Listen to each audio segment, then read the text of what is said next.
Assalamualaikum warahmatullahi wabarakatuh. Teman-teman, kita kembali lagi di channel Never Ending Aglonema. Semoga teman-teman dalam keadaan sehat dan walafiat ya. Teman-teman ya, dalam kesempatan ini kita sama-sama akan berdiskusi seputar aglonema ya, yaitu kita akan berdiskusi tentang apakah sebuah anggapan itu mitos atau fakta ya.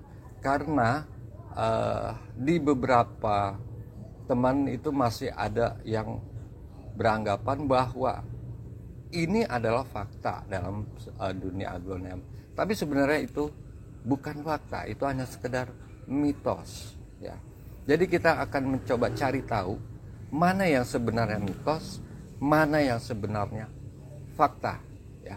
Oleh karena itu ini akan sangat menarik ya, jangan kemana-mana, kita akan kembali setelah intro ini.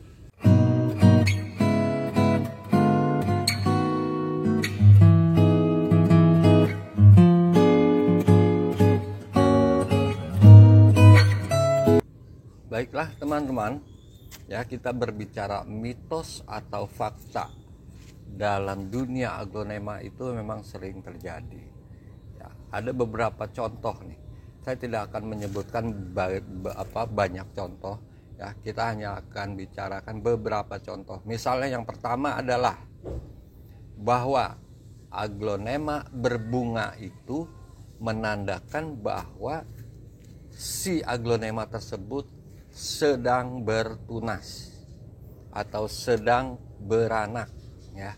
Nah, ini yang sering kita dengar ya, bahwa aglonema berbunga itu menandakan bahwa si aglonema itu sedang dalam proses penumbuhan tunas atau sedang kondisi beranak lah, kita katakan seperti itu ya. Nah, ini kita akan buktikan apakah benar demikian ya. Kita akan lanjut mengecek langsung video tersebut. Baiklah teman-teman, kita mulai saja. Di sini saya ada aglonema yang sedang kondisinya berbunga nih teman-teman ya. Ini jenis frozen kalau nggak salah. Nah, ini jelas terlihat di sini bahwa posisinya sedang berbunga nih, terlihat ya, posisinya sedang berbunga, bunganya besar nih kalau mau lihat. Nah, ini bunganya nih ya, ini bunga nih teman-teman, ini bunganya ya udah besar. Kita akan cek nih teman-teman, benarkah aglonema berbunga itu dalam kondisi sedang bertunas atau sedang beranak ya. Karena pendapat itu kita sering dengar. Nah, untuk menjawabnya kita buktikan saja. Kita buktikan, kita bongkar. Akarnya bagus ya, kita akan bongkar kondisinya. Kita cek nih. Ternyata tidak ada sama sekali tunas ya. Ternyata tidak ada sama sekali tunas ya, ataupun sedang dalam kondisi beranak ya. Tidak ada sama sekali, padahal posisi tanamannya sedang berbunga nih. Kita akan cek satu lagi ya, jenis yang berbeda ya. Ini kita simpan dulu. Saya ada suksom yang sudah cukup besar ya, ini posisinya juga sudah besar ini ya, gede tinggi. Nah, posisinya pun sedang berbunga nih ya, sedang berbunga nih teman-teman. Ini bunganya gede juga nih bunganya ya, sedang berbunga. Nah, kita akan cek juga nih ya, bahkan bunganya ada dua tuh besar-besar. Apakah si suksom ini yang dalam kondisi berbunga ini sedang dalam kondisi mengandung atau beranak atau bertunas? Kita akan bongkar, kita akan cek, kita akan bongkar. Akarnya juga bagus, putih-putih. Kita cek. Ini ada penunjangnya supaya tetap kuat. Kita cek apakah kondisinya sedang berbunga? Kondisinya sedang bertunas? Ternyata tidak. Ternyata tidak sama sekali. Tidak ada tanda-tanda sedang bertunas ataupun sedang beranak. Ya. Ini tes kita kedua. Sebenarnya ini sudah cukup untuk memberikan sebuah jawaban. Nanti akan kita bahas. Baik teman-teman, tadi kita sudah cek ya secara langsung ya, 2 jenis aglonema yang sedang berbunga ya, untuk melihat dan membuktikan secara langsung bahwa aglonema yang sedang berbunga itu menandakan bahwa dia sedang bertunas. Setelah kita cek ya, kita buktikan bahwa ternyata tidak ya. Jadi aglonema berbunga itu tidak membuktikan, tidak menandakan bahwa aglonema tadi memang sedang dalam tahap bertunas ya. Ada beberapa hal yang menyebabkan aglonema itu berbunga ya. Beberapa hal tersebut diantaranya adalah yang pertama, memang si aglonema tersebut sudah memasuki fase generatif ya, fase di mana si aglo tersebut ya memang sudah memasuki suatu proses ya, proses yang memang sudah dalam tahap memberikan perbanyakan atau sedang bertunas atau sedang mengembangkan dirinya untuk berkembang biak ya. Itu menandakan sampai di situ. Itu yang pertama yang biasanya sedang terjadi. Yang kedua adalah si aglo tersebut bukan karena dalam fase generatif ya. Bisa saja si aglonema tersebut berbunga karena dia mengalami sebuah gangguan ya, mengalami sebuah serangan yang beresiko terhadap keselamatan dirinya ya, keselamatan si aglo tersebut. Jadi dia berusaha mempertahankan dirinya dengan cara berbunga, karena selain bertunas, aglo itu berkembang biak juga dengan melalui biji ya. Karena dirinya merasa terancam ya, merasa dia memiliki serangan, dan bisa jadi juga karena stres ya, karena stres akibat perjalanan jauh ya, akibat salah perawatan dan lain-lain, itu juga akan menyebabkan bunga. Jadi pembungaan itu bisa juga terjadi karena si aglo tersebut merasa dirinya sedang terancam ataupun stres ya. Jadi dia merasa perlu untuk mempertahankan keturunannya, mempertahankan dirinya. Karena apabila si aglo tadi tersebut mengalami serangan hebat dan mengakibatkan sebuah kematian, maka dia masih punya calon ya, masih punya usaha untuk mengembangbiakan dirinya ya. Jadi sebenarnya aglonema itu gak jauh-jauh seperti manusia. Dia tuh pengennya hidup ya. Dia pengennya hidup, berkembang biak ya, punya anak dan lain-lain, untuk melanjutkan keturunannya ya. Jadi ketika si aglonema tersebut mengalami suatu ancaman, maka dia akan mengeluarkan bunga ya, sebagai bentuk sebagai proses dalam rangka untuk melanjutkan kehidupannya. Jika manakala sesuatu hal buruk terjadi pada aglonema tersebut, dia sudah siap untuk berkembang biak, melanjutkan keturunannya. Nah, saya rasa sih itu. Jadi kesimpulannya, sedang berbunga. Aglonema berbunga itu menandakan bahwa dia sedang bertunas. Menurut saya itu mitos. Ya. Tapi jika si aglonema itu berbunga karena sudah memasuki fase generatif, itu fakta ya. Dan aglonema berbunga itu karena dia mengalami stres atau merasa dirinya terancam, atau karena merasa dirinya itu mendapatkan sebuah serangan ya, itu juga fakta. Baiklah teman-teman, yang kedua kita akan melihat mitos atau fakta bahwa daun aglonema yang lonyot itu akan menular kepada daun aglonema yang lain, ya.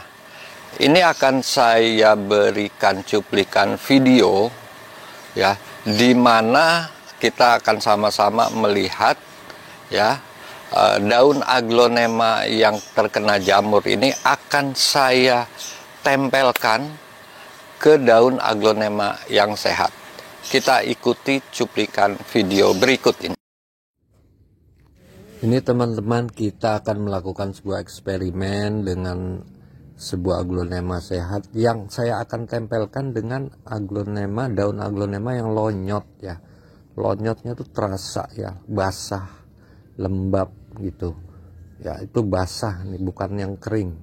Ya, itu kita sudah tempelkan. Kita akan lihat beberapa hari ke depan, ya, apakah yang akan terjadi. Ini benar-benar ditempelkan, ya, teman-teman.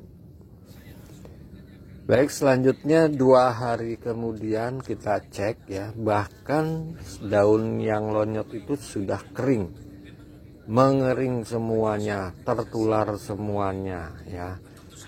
Dan kita coba lihat bahwa daun aglonema yang kita sengaja tularin tidak terjangkit, ya, tetap sehat-sehat saja, padahal daun yang kena jamur itu sudah habis, ya, kering semua.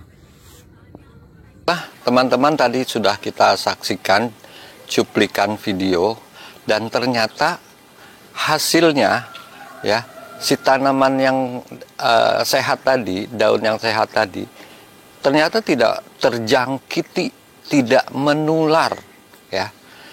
Nah, apa penyebabnya? Ya, karena kalau kita lihat, sebenarnya daun yang sudah lonyot tadi, yang sudah kering tadi, itu sebenarnya akibat jamur, ya. Itu akibat jamur, ya. Tapi ternyata dia tidak menular. Nah, ini terjadi karena si tanaman itu sebenarnya memang sudah memiliki kekebalan tersendiri di dalam batang tubuhnya lah, katakan seperti itu, ya. Jadi dia punya daya tolak, punya daya imun, ya, sehingga dia tidak menular. Jika ternyata ada beberapa aglonema kita yang tiba-tiba memang lonyot walaupun tidak ditulari, ya, karena memang kondisinya sedang lemah, ya, karena jamur yang menempel itu bisa bereaksi tanpa ada hambatan imunisasi dari si aglo tersebut, ya. Bisa saja itu memang terjangkiti ketika si tanaman tersebut sedang lemah, ya, sedang tidak fit seperti kita, ya. Kita ini pada dasarnya, karena kita sedang fit, manusia, ya, kita bicara manusia, kita dalam keadaan prima, ya. Jadi bakteri-bakteri seperti flu dan lain-lain itu tidak mempan. Tapi ketika kita drop, ya, stamina kita lemah, ya, daya tahan kita turun. Nah, disitulah kita terserang oleh penyakit, ya. Membuktikan bahwa tidak selamanya bahwa aglo yang lonyot itu, yang terkena serangan itu, bisa menulari, ya. Apakah kita tidak bisa membayangkan, ya, yang terjadi jika ada satu daun yang lonyot di tempat kita, kalau memang dia menulari habis semua satu kebun, ya. Tapi ternyata tidak, dia hanya terbatas di pohon-pohon tertentu yang mungkin memang sedang lemah saja. Itu yang pertama. Yang kedua, lonyotnya juga karena apa? Karena daun lonyot itu bukan selamanya karena jamur, karena bakteri. Kelebihan unsur N pun akan mengakibatkan daun lonyot, ya.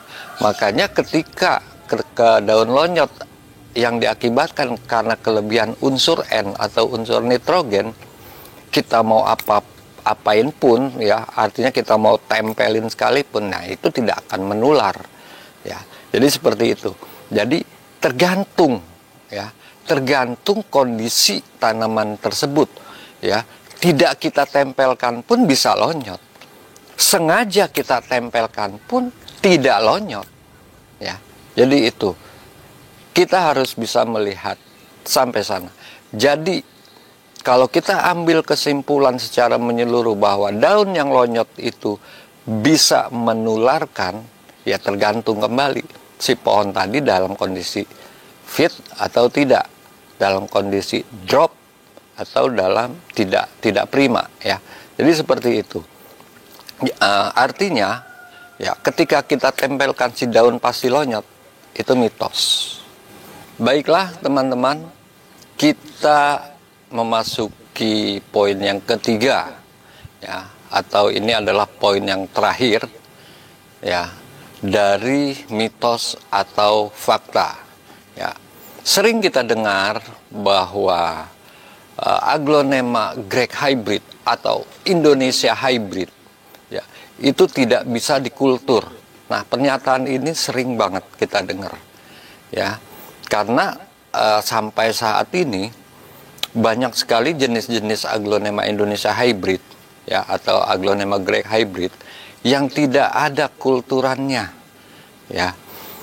Ini akan kita jawab juga melalui sebuah cuplikan video, ya, yang merupakan jawaban dari seorang teman yang memang dia juga memiliki kapasitas untuk menjelaskan tentang kultur jaringan, ya.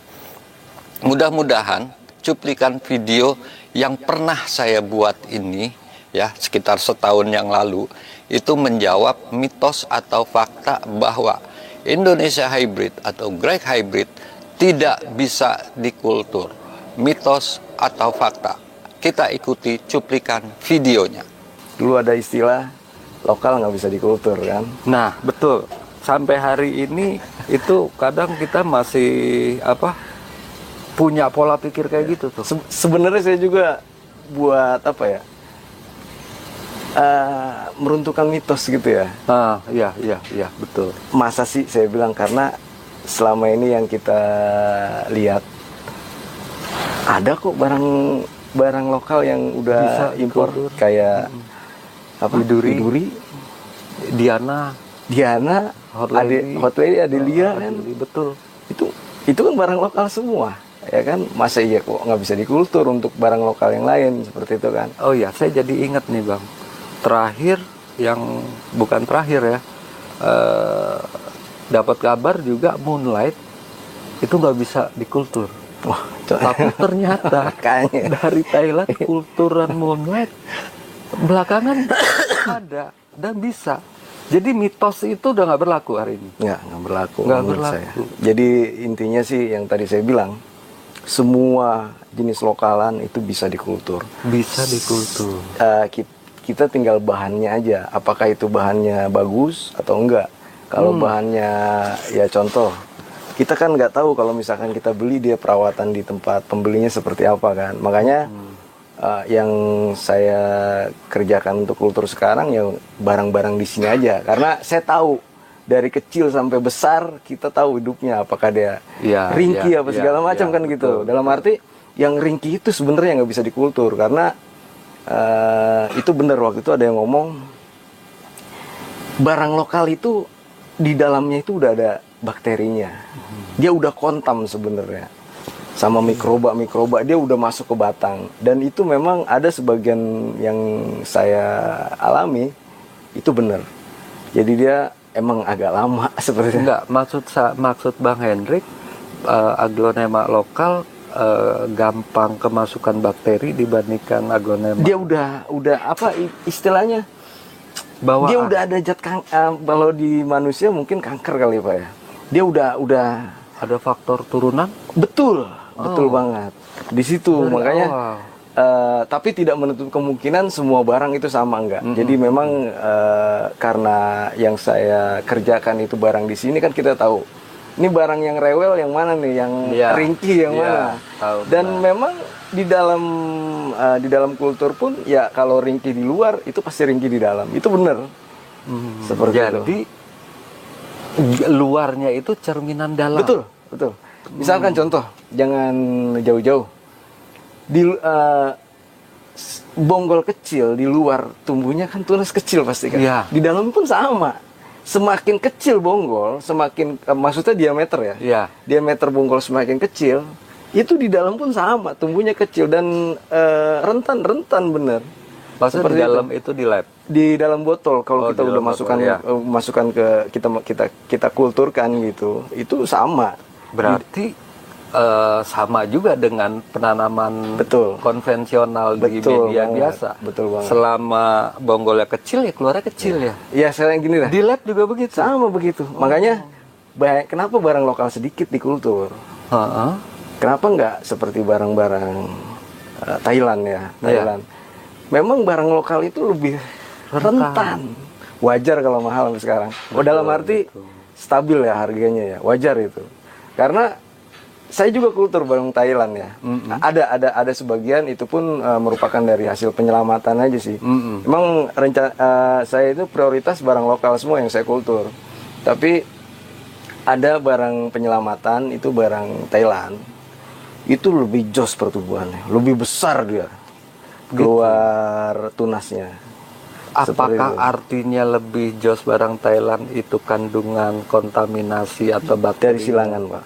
Oh, dari silang. Faktor silangan, karena Nah, memang ini penting nih teman-teman. Nih kita banyak dapat informasi penting nih dari karena kita lihat sih dari bentukan akar ya. Akar lokal itu lebih kecil, halus ya. lebih halus. Semakin kecil dia untuk tempat dia menyerap nutrisi itu semakin rentan sebenarnya menurut saya.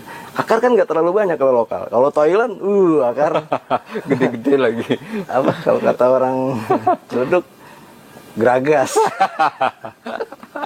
Iya betul. Geragas itu apa aja dihajar ya. makanya kalau dari kita bisa lihat memang bandelnya barang itu kita lihat dari gampangnya ya memang kita pun bisa melihat kan ya kenapa barang Thailand nggak seperti barang lokal harganya, karena dia lebih mudah dalam dipelihara, dalam dia beranak dia lebih mudah. Makanya selain untuk meruntuhkan mitos, Betul.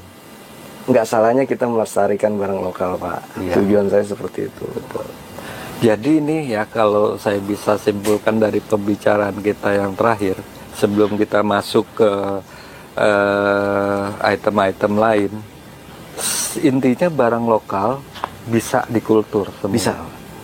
Bisa. Selama Bahannya itu bagus ya. bagus. Dalam arti bagus itu dia di pertumbuhannya itu dari 0 daun sampai dia banyaknya daun. Kita bisa lihat cepat enggaknya. Semakin lambat dia akan semakin susah juga dikultur. Sayangnya aglonema lokal memang agak rentan. Betul. Nah itu ya. Jawabannya udah ketemu nih ya. Jadi memang bukan tidak bisa ternyata teman. Jadi ada faktor-faktor yang menentukan kenapa akhirnya sampai hari ini ya barang-barang lokal itu ada yang belum bisa ya. Bukan tidak bisa tapi belum bisa dikultur. Betul. Demikian teman-teman untuk poin ketiga atau yang terakhir ini, bahwa aglonema Indonesia hybrid atau Greg hybrid itu tidak bisa dikultur. Ternyata itu adalah mitos ya. Jadi yang terjadi sebenarnya adalah bukan karena tidak bisa dikultur, tetapi bahan untuk kulturnya itu yang sulit sekali didapatkan bibitan yang sehat ya. Karena faktor keturunan dari Indonesia hybrid itu agak memang sulit ya. Jadi ketika dia menemui pohon yang benar-benar sehat sebenarnya bisa. Itu jawaban langsung dari teman kita yang memang sehari-harinya bergelut dengan kultur jaringan ya. Jadi demikian ya mitos atau fakta untuk edisi kali ini. Kita akan kembali di video-video menarik berikutnya. Wabillahi taufiq wal hidayah. Wassalamualaikum warahmatullahi wabarakatuh. Terima kasih teman-teman yang sudah menonton video ini. Jangan lupa klik tombol subscribe. Dan jika kalian suka video ini, angkat jempol kalian. And see you!